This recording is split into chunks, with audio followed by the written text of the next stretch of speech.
welcome back to another board game tier list, everybody. Today we are doing the War of the Ring Shadow Strategy Deck cards. This is the top half of the cards. Let's get to it. Okay, Shadows Gather. Move one Shadow Army up to 3 regions. The movement must end in a region already occupied by another Shadow Army that must not be under siege. The traverse regions must be free for the purposes of army movement, and no shadow armies may be picked up or dropped off along the way, other than possibly splitting the first time. Okay, this is a card that I think is good. The problem with it, in my opinion, is that for whatever reason it always confuses people. It's actually not very complicated, but it confused me for a while as well. But what I think the perk of this is that it's very unexpected. I think that once you really learn how to play this game, you understand what can be accomplished in one normal action. Maybe I could move the Fellowship, and I would go one place farther, and maybe they're going to get a successful hunt, and then maybe I'll take 3 damage at the most. That's like a logical thing here. Or maybe I'll move this army here, and then I'll have to move it again, and then move it again. This is just a great way to be able to jump, jump, jump. Then you combine the 2 armies. You can't attack with it that very second, but yeah, I do think that's very solid. But it's not, if it let you attack afterwards, it would be S, but it doesn't. Okay, many kings to the surface of Mordor. Recruit 2 Southrun and Easterling regular units in each of 3 different settlements. This is very good. I think, okay, so one of my key principles with the Shadow player is you should never use a recruit action to recruit. That's a horrible decision. You have some cards that do it so efficiently for you. Like this is literally 3 times more efficient than using a recruit action. I mean, I guess you want to get your Nazgul. That is the one thing. But you want to use your Voice of Saruman because it's more efficient. You want to do a bunch of these cards because they're a lot more efficient. So a lot of these are going to go in S just because of how efficiently they do what you're trying to do. Horde from the East. Play if the Southrun Easterlings are at war. Recruit 5 Southrun and Easterling regular units in a free region inside that nation. The region must be adjacent to the eastern edge of the map. Okay, I really like this as well. Also, this can give you a convenient, quick attack into the Dew line, which is solid. So this is going to be S tier as well. Threats and promises. Play on the table. While this card is in play, the freewheel player can neither advance a passive nation on the political track nor awaken a sovereign using a muster action die result. You must discard this from the table if a sovereign becomes corrupted or if the free people nation advances on the political track due to an attack or due to a companion special ability. Okay, so this sounds really good, but the problem with this is that it stops being effective really, really soon, and I hate to do things that only help me for a minute or 2. I want to do things that are going to help me in the long run.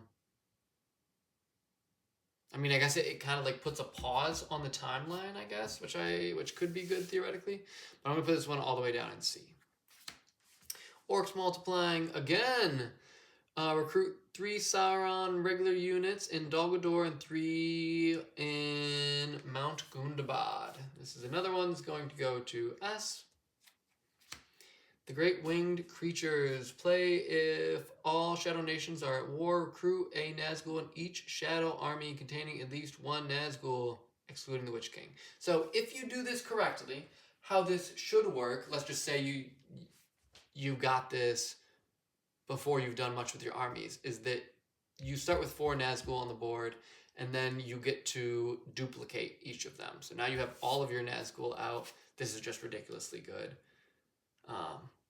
Yeah, huge fan.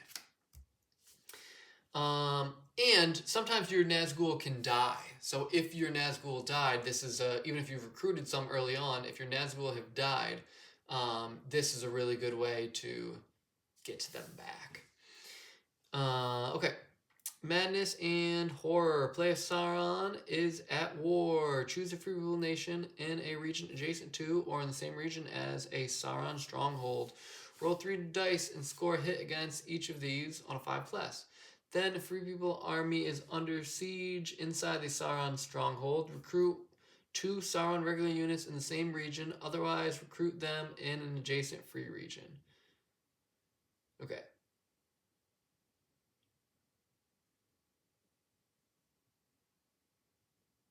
So you're probably going to get 1 hit out of this.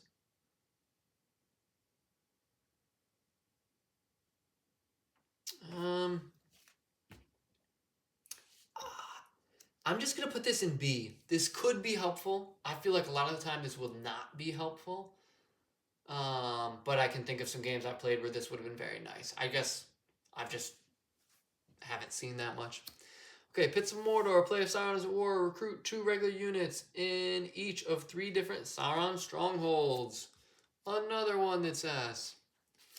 Hill Trolls. Play of Sauron as at war. Replace 2 regular Sauron units anywhere on the game board with 2 Sauron elite units. I'm just going to put this one in B. I know that it can be more helpful, but it's not phenomenal. It can be helpful, but it like, okay, so in my eyes, this makes up for some bad planning or for some really bad die results, which is why it's in B. But it doesn't do anything that's so ridiculous that it would go higher, in my opinion. Okay. Work of the enemy. Choose. If it just gave you 2 elites, it would absolutely be S, but it doesn't. Okay. Work of the enemy. Choose a region with a sovereign. Roll 3 dice and inflict a hit on a Free People army in that region for each result of 5+ or 4+ if that sovereign is corrupted.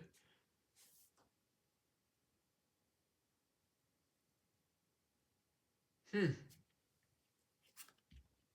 actually like this one. This one's going to be A. I feel like this is solid. This could so easily, there's no really restrictions on it. So you could literally just do Ministerious turn 1. But if you've corrupted Theoden or Denethor or whoever you want it to be, you could do a lot of damage on pretty easy rolls. So I'm a big fan of that one.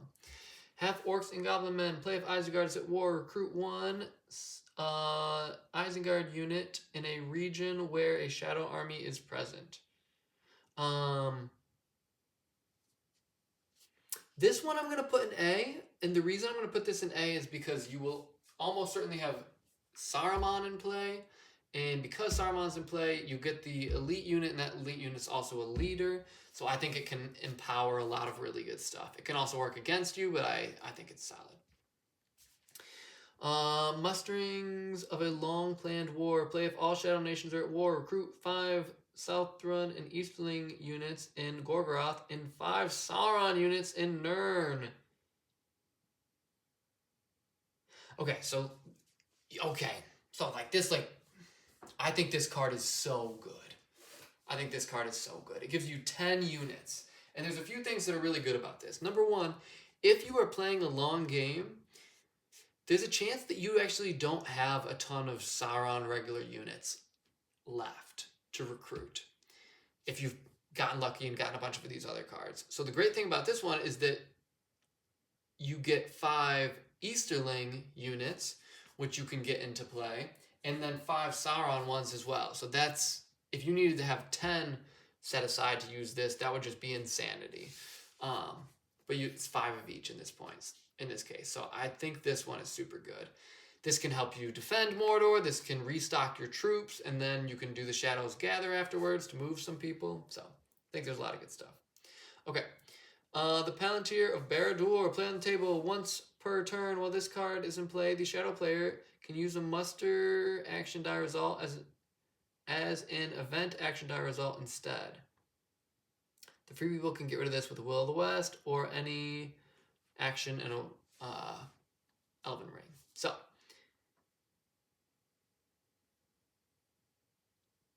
yeah, I think this is so good. I think that turn like 1, 2, and 3, you want a ton of musters. And then eventually you're like, crap, what do I do with these musters? I don't want these anymore. This gives you an awesome way to get around this. And honestly, I don't think your opponent is really going to get rid of this. But if they do, it's a big sacrifice on their end. So this one's going to be S as well. Okay, play if Sauron is at war. Recruit 1 Sauron unit in a region where a Shadow Army is president. Or is present, not president. That's never going to happen. So this is similar to this one, but I'm only going to put this one in B because you don't have the added bonus of having it be a leader. Play, okay, a new power is rising. Play if Saruman is in play. Recruit 2 Isengard regular units in each North and South Dunlin and 2 Isengard units in Orthanc. So this one is just ridiculously good. You could get 2 elites and 4 regulars, which is just insanity. So, in my opinion, it's not a problem with this game, but one thing that is characteristic of this game, I guess I'll say, is that some of the cards are just ridiculously good, and then some of the cards are just not ridiculously good. And if you just aren't lucky enough to have the ridiculously good cards, well, it sucks to be you. And yeah, I find that a little bit difficult sometimes because like I would plan entire strategies around these, but you draw 1 card per round, and there's like, let's say 30 cards in the deck. So yeah, you can do other things to draw more cards. You can play cards that will help you draw more cards in the future. But man, there's like a 3% chance you're gonna get the card off the bat. So it feels crazy. All right. The shadow lengthens. Move 2 shadow armies up to 2 regions. Each movement must end in a region already occupied by another shadow army that must not be under siege. The traverse regions must be free for the purposes of army movement, and no shadow army can be picked up or dropped along the way, blah, blah, blah.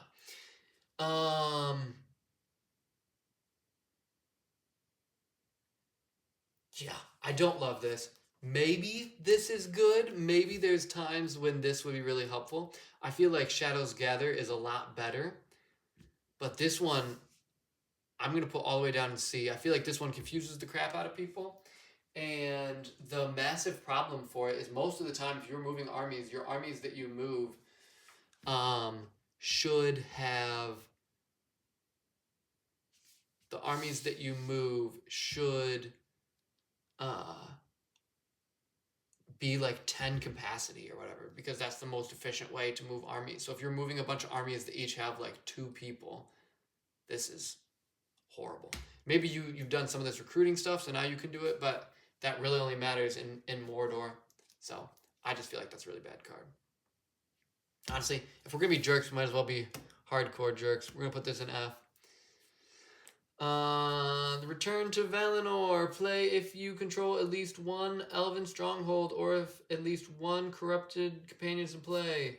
For each region with an unconquered elven stronghold which is not under siege, roll a number of dice equal to the number of elven army units in that region, up to a maximum of 5. Score a hit against each on a 6.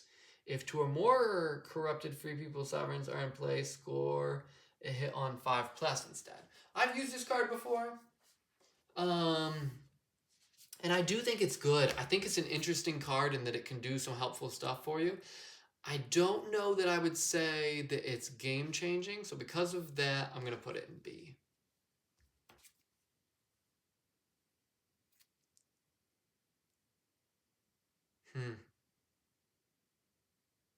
Yeah, I'm going to put it in B. I think that's reasonable. Okay. No, you know what? I'm gonna change it. I'm gonna put this down in C. I think my problem with this is that you're not rolling a ton of dice. You only hit on 6s. If you're lucky, you hit on 5+. If you hit on 5+, that's great, but you probably only got 1 or 2 hits. And that's really not gonna make a massive difference, and you might not even get hits in the places that you need hits. yeah, so I just don't think it's super great. Shadow of Dol Guldur. Play if a Nazgul is in Dol Guldur. Recruit a number of Sauron regular units in Dol Guldur equal to the Nazgul leadership, up to a maximum of 5, and respecting the stacking limit. You may then move or attack with that army. Okay, I really like this. This is so creative. You could move all of your Nazgul to Dol Guldur, recruit 5 regular units there, and then move with them. You would have to obviously have moved your Nazgul there before, but that's just so good. Or you could recruit the Witch King. I can't remember if you can recruit the Witch King in Dol Guldur, but yeah, that's very good in my eyes. I think I'll put this one in S as well. Yep, I think you can still see that. Okay. The Fighting Uruk-hai. Play if Saruman is in play, and if an Isengard army containing an Isengard unit is besieging a stronghold, attack that stronghold. Siege lasts for 3 rounds. During the first combat, the free player cannot use a combat card unless a companion is in the battle. Cool. I think we already had this one. But it was for Sauron units. I think it's over here. Let me see.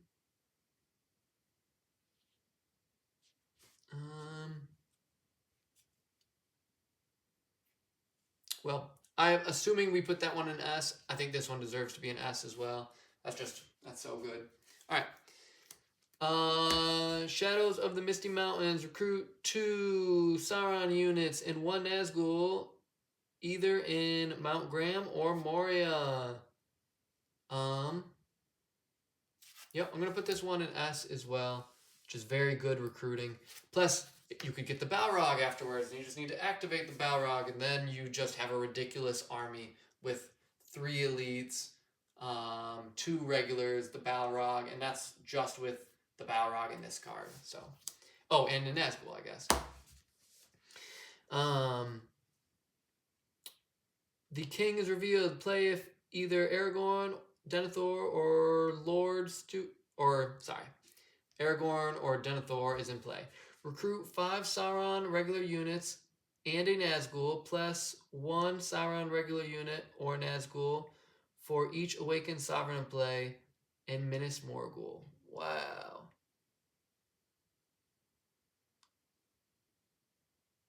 Wow. I love that. That's so good. That's me S as well.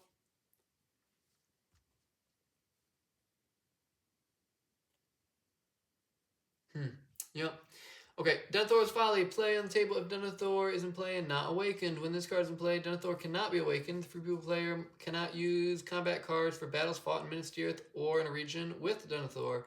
The free people player can force this card to be discarded using Will of the West, or any action die result if Gandalf, Boromir, or Aragorn are in a region with Denethor.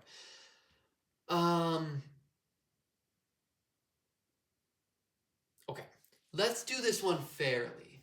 Okay, so I would put this probably in S for its power. I would put this in B, understanding that the meta is probably that the free people player is just going to make this go away. Because they likely will start with, assuming that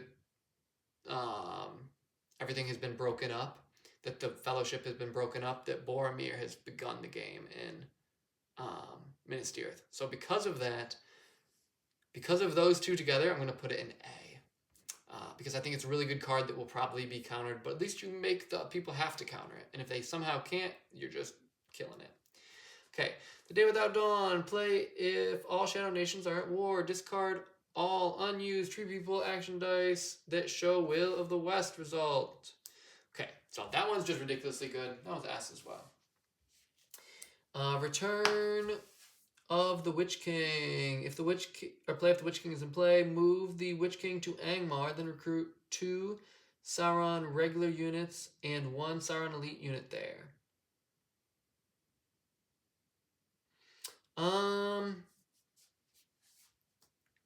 This one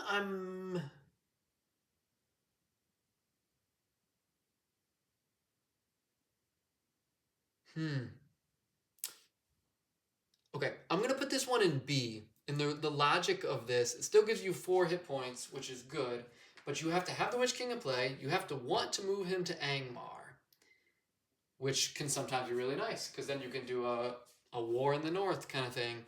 But this isn't big enough in and of itself to have an army that you can actually beat the north with. So you would have to do something else to get people in Angmar, which you certainly could do with some of these other cards, but you're not always going to go for the north, and if you're not going for the north, this card is just not great. Alright. Strongly guarded, play on the table. No free people faction may move into a region containing a stronghold controlled by a shadow player or attack a shadow army in such a region, and their call to battle effects may not be used in such battles. They can get rid of this by using Will of the West or any dice and die in an Elven Ring. Yeah, this one I think is so good. Strongly guarded, can defend against Ents, a bunch of other stuff. It's a very good card. You can miss it. I got this last game I played, but it was just too late for me to need to use it. Stormcrow, play if either the Fellowship or a companion is inside the border of a free people's nation not at war. Move the nation's political counter back 1 step on the political track. Then, if the sovereign of that nation is not awakened, draw and add 1 corruption tile to him, and the free people player must eliminate 1 army unit in the nation, regular or elite. Okay.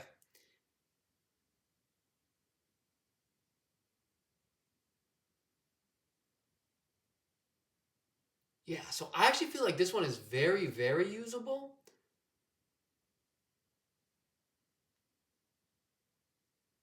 Because you could literally use this on the elves turn 1, I think.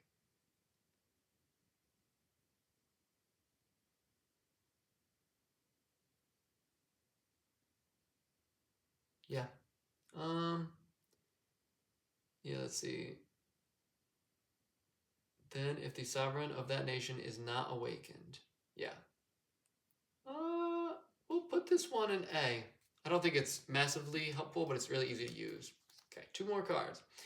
Monsters roused. Recruit 1 Sauron regular unit in each of Angmar, Ettenmoors, Weatherhills, and 1 Sauron elite unit in Trollshaw. So this card literally just says you will never come for the northern Sauron strongholds. It's just impossible when this happens. It would just take way too many moves. Or at least that would be my perception of this.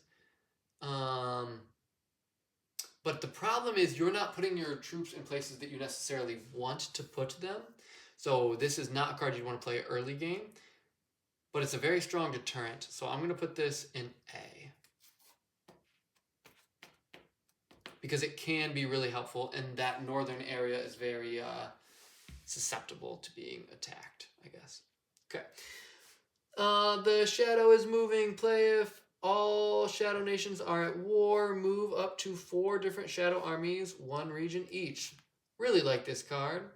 This one's going to go in S as well. So, that is our tier list. Let me put both these over here.